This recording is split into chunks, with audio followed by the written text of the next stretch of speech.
The Palestinian Authority's ambassador said not moving the embassy gives peace a chance. U.S. Vice President Mike Pence speaks at the permanent mission of Israel to the United Nations on the 28th of November 2017. Timothy A.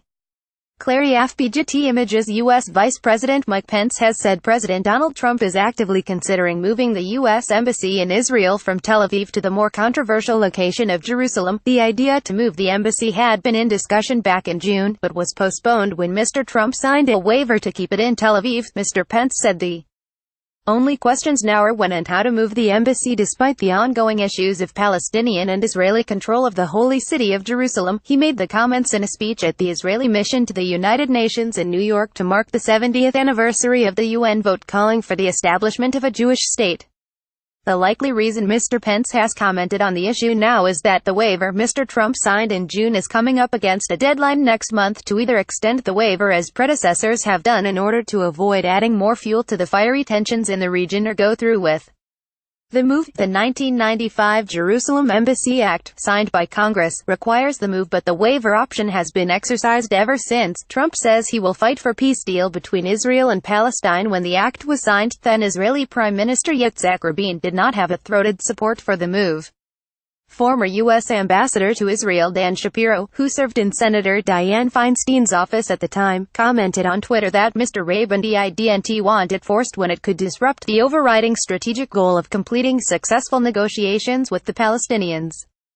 At the time of the waiver signing, the White House had said in a statement that the president made this decision to maximize the chances of success in negotiating a deal between Israel and the Palestinians, fulfilling his solemn obligation to defend America's national security interests. Mr. Trump named his son-in-law and White House advisor Jared Kushner as one of the main brokers of a peace deal between Israel and Palestine. He came under fire for the decision primarily because Mr. Kushner lacks any diplomatic experience but is also close family friends with Israeli Prime Minister Benjamin Netanyahu. Mr. Kushner's parents have also contributed to Israeli settlements that Palestinians have said encroach on their land, though Mr. Netanyahu was disappointed with Mr. Trump's waiver despite months of rhetoric on the move. The head of the Palestinian Liberation Organization's general delegation to the U.S., Hussam Zomlot, said signing the waiver gives peace a chance. Leading Israeli columnist Naam Bernaya had argued to NPR in June that despite the controversy surrounding the move in the U.S., it was never a point of contention in Israel. For many Jews in America, it is a kind of symbol. Here, it was never the top of the agenda.